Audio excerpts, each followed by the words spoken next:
Hello and welcome back to Tech Talks with Kinsoft. Great to be here. It is Friday, January 16th, 2026.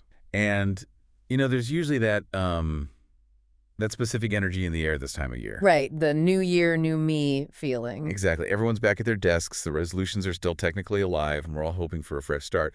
But looking at the stack of reports on the desk today, it seems the digital landscape didn't get the memo. No, it definitely did not. If anything, the holiday break just gave the threat actors time to reload. We're barely 2 weeks into 2026, and the sheer volume of data breaches hitting Australian infrastructure is frankly relentless. That's what I was thinking. And what's striking is that it isn't just the usual suspects. We're not just talking about big tech firms or banks. That is what jumped out at me going through this pile. Yeah. It feels like a scattergun approach. We're seeing, gold mines, primary schools, ear, nose, and throat specialists. It feels like no one is off limits. It looks like chaos, but when you zoom in, there is a logic to it. We have a lot to get through today. We really need to unpack this January onslaught to understand the immediate risks. Okay. But I also want to take us into the weeds on why the healthcare sector specifically is becoming such a massive target right now. And later, we have to talk about the future. You mean the sci-fi stuff we were talking about before? The sci-fi stuff that is becoming reality, faster than we'd like. We're talking about harvest now, decrypt later strategies involving quantum computing. Right. And the countermeasures, really heavy but fascinating math like homomorphic encryption, that might be the only way to save our privacy in the long run. Sounds intense but necessary. Okay, let's start with the ground reality. We're looking at December 2025 into these first 2 weeks of January 2026. The reports call this a surge. Is that statistical, or are we just paying more attention? Oh, it's absolutely statistical. The volume is staggering. And the impact is hitting the most vulnerable demographics. I mean, look at the Victorian Department of Education breach that broke just this month. That was the one affecting all 1,700 government schools, right? Every single one, yeah. Wow. And the detail here is, it's vital. It wasn't just current students, it was former students too. Oh, that's bad. When you breach an education department, you're not just stealing a database of names, you're mapping out families.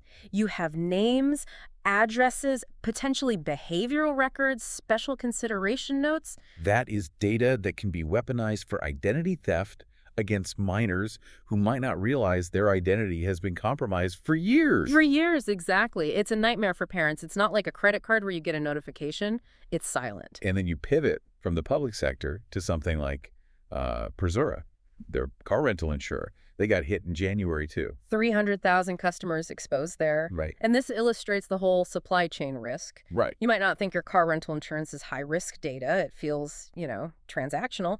But it connects to your driver's license, your credit card, your travel habits, your home address. It's a full kit for a fraudster. And then we have the corporate heavy hitters, Regis Resources, an ASX-listed gold producer. I have to admit, when I saw a gold mine hacked, my brain went to some movie scene. Right, where someone is digitally stealing gold bars. Yeah, which I know isn't how it works. Not quite the Italian Job, no. But in a way, it's more damaging. When a resource giant like Regis gets breached, it rattles the market. It exposes supply chain contracts, geological data, employee records. It shows that physical security guards, fences... It doesn't translate to digital security. Their digital walls came down in January. And we can't forget the University of Sydney breach from back in December. That affected 27,000 people, staff, alumni, donors. It just feels like a free-for-all. Who is actually pulling the strings here? Well, we need to stop thinking of them as hackers in hoodies and start thinking of them as enterprises. As businesses. They are businesses. We're seeing attribution to specific ransomware groups like SafePay. They claimed the attacks on Beatsy Acres Jewelers and Snowbrand Australia recently.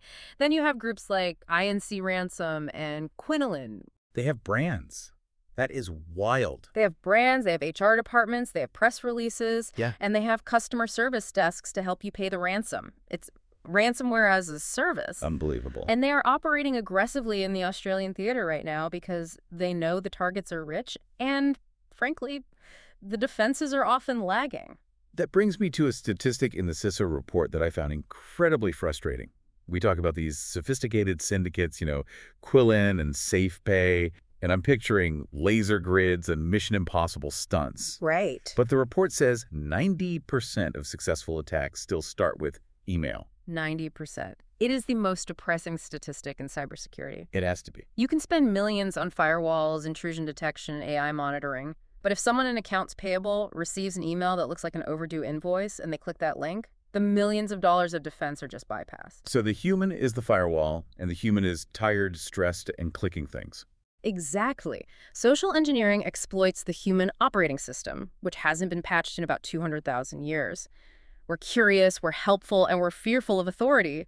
Phishing exploits all three. Well, that human vulnerability seems to be hitting one sector harder than any other right now. I want to shift focus to healthcare. Looking at the list, Point Lonsdale Medical, Genie IVF, the ENT Center, it feels targeted. It is targeted, absolutely. Healthcare is the perfect storm for cybercrime. First, you have the value of the data. If your credit card is stolen, what do? I call the bank, cancel it, get a new one on Tuesday. It's annoying, but that's it. Right. It's an inconvenience. Now, what if your mental health records are stolen? What if your genetic profile is stolen? Or your history of addiction treatment? You can't cancel that. You cannot cancel your DNA. You can't change your medical history. That data is permanently valuable for blackmail, for synthetic identity theft, even for insurance fraud. The permanence is what makes it terrifying. The Genie IVF breach back in February 2025. That one really stuck with me. It should. The claim was somewhere between 700 to 940 gigabytes of data. A terabyte. Nearly a terabyte. It's immense. And think about the nature of that data. Fertility treatment is incredibly intimate, emotional, financial. Exposing that is devastating. Of course. And the attackers know that hospitals and clinics are more likely to pay ransoms because lives and privacy are strictly on the line. But why are they so easy to get into? Is it just the phishing? Phishing is the entry, but the environment is the problem. We call it the systemic weakness of healthcare. You have this concept of medjack. Medical device hijacking. Exactly. Walk into a hospital room, you see MRIs, infusion pumps, patient monitors. Many of these are networked. So the MRI machine is on the Wi-Fi. Often, yes, to send images to the radiologist or patient data to the central server. But here's the kicker. That MRI machine might be running on Windows 7. Or even older. Or even Windows XP embedded, and it can't be patched. Why not? Just run an update. You often can't. If you update the operating system, you might void the FDA or TGA approval for that medical device. Or the vendor no longer supports it. So you have these multi-million-dollar machines that are essentially open windows into the network. That reminds me of the WannaCry attack a few years back. The UK's National Health Service got absolutely leveled by that, didn't it? That is the classic case study. WannaCry wasn't even targeting hospitals specifically. It was a worm that just spread, but it crippled the NHS because they were reliant on obsolete Windows XP systems. Wow. Ambulances were diverted, surgeries canceled. It proved that cybersecurity isn't an IT issue, it's a patient safety issue. There's a saying you mentioned in the notes about this sector. It was pretty cynical. There are only two types of healthcare organizations, those that know they've been hacked and those that don't. That is comforting. Not. It's the reality. And it's compounded by retention. In healthcare, you are legally required to keep patient records for decades, often 30 years or more. Right. So you're sitting on a dragon's hoard of data, protecting it with aging infrastructure, and humans who are stressed and clicking emails. Okay, so that is the here and now. We have sensitive data sitting on old computers. But the research you brought today points to something that honestly scared me more than the current breaches. This concept of harvest now, decrypt later. This is where we get into the strategic long-term threat. This is what intelligence agencies and advanced criminal groups are doing right now. Walk me through this, because usually if I encrypt my data, I feel safe. I see a little padlock icon. I know my database is encrypted with AES 256 or whatever. Yeah. I assume if a hacker steals it, they just get gibberish. And for today, you're right. If they steal your encrypted database, it looks like random noise. They can't read it, but storage is cheap. So they keep it. They keep it. They harvest it. Waiting for what? A password leak? They're waiting for the math to break. Specifically, they're waiting for quantum computing. See, our current encryption RSA, which secures almost everything on the internet, it relies on a specific math problem. Factoring large numbers. Factoring very large numbers. It's incredibly hard for a classic computer to do. It would take millions of years. But a quantum computer changes the math. Fundamentally, there's a concept called Shor's algorithm. Without getting too bogged down in the physics, it's a quantum algorithm that can factor those large numbers terrifyingly fast. Oh. Once a quantum computer is powerful enough to run Shor's algorithm at scale, it acts like a skeleton key. So that encrypted file from 2026. Suddenly unlocks. It becomes plain text. So if I'm a hospital Hmm. and I'm required to keep records for 30 years, data I save today might be saved for 5 or 10 years. But in year 11, the quantum computer comes online and suddenly all those secrets are out. Precisely. That is the decrypt later part. If you have data that needs to remain secret for 15, 20, 50 years, national secrets, genetic data, mental health records, you are already in the danger zone. We are racing against a clock we can't see. That makes data retention feel like a ticking time bomb. But you also mentioned another futuristic threat that's actually happening now, involving AI. Shadow data. I've heard of shadow IT. Is this related? It's different and in some ways more insidious. This relates to how we use large language models, or LLMs, in business. Imagine a hospital trains a private AI on its internal records to help doctors write summaries. Which sounds like a great productivity tool. It is, but that AI model has now learned the patterns of that private data. Attackers are finding ways to use what we call constructive prompt injection. Is that like jailbreaking the AI? Sort of. They don't need to hack the database. They just talk to the AI. By asking a series of specifically designed questions, they can trick the model into regurgitating or reconstructing the training data. So they ask, tell me about the patient with the rare heart condition in room 302. Or even more subtle queries that leverage the AI's pattern matching, like, complete this sentence based on the clinical notes regarding patient X. The AI, trying to be helpful, fills in the blanks with the real confidential data it was trained on. So it leaks the secrets. It effectively leaks them. That reconstructed information is shadow data. That is wild. It's like the data is a ghost haunting the machine. You can't find the file, but the machine knows the secret. And it's very hard to defend against because the AI is doing exactly what it was designed to do, predict the next word. Okay, I need a lifeline here. We've got quantum computers smashing our locks, AI chatting away our secrets. Please tell me the research included some solutions. Or should we just go back to pen and paper? Pen and paper has its own risks. No, there is hope. And ironically, the solution to the math problem is more math. Better math. Better math. There are two concepts that are critical for the next decade of privacy: differential privacy and homomorphic encryption. Let's break them down. Differential privacy, or DP. Is this about hiding data? It's about hiding the individual within the data. Think about medical research. We want to know trends. Does this drug work for people over 50? To answer that, we need patient data. But if you query a database enough times with specific questions, you can triangulate a specific person. How many people over 50 live on Smith Street and have diabetes? Suddenly you know it's Bob. Exactly. Differential privacy fixes this by injecting calibrated noise into the results. It's like looking at a photo through frosted glass. You can clearly see the shape of the tree, but you can't count the individual leaves. So the researcher gets the trend they need, but Bob remains invisible. Correct. It provides a mathematical guarantee that the output is statistically accurate for the group, but implies nothing about any single individual. It protects the entropy of the data. Okay, that handles research. Mm-hmm. But what about processing? You mentioned homomorphic encryption as the holy grail. That's a big title. It earns it. The biggest weakness in security right now is that to do anything with data, analyze it, search it, you have to decrypt it first. You have to unlock the box. And the moment the box is open, the data is vulnerable. To the hacker, the malware, the rogue employee, everything. So homomorphic encryption keeps the box locked. It allows you to work inside the locked box. Imagine you have a sensitive gold artifact in a locked steel safe. You want a specialist to clean it and weigh it? In the old world, you give them the key. Trusting them entirely. With homomorphic encryption, you give them the safe, but you've built special gloves into the side of the safe.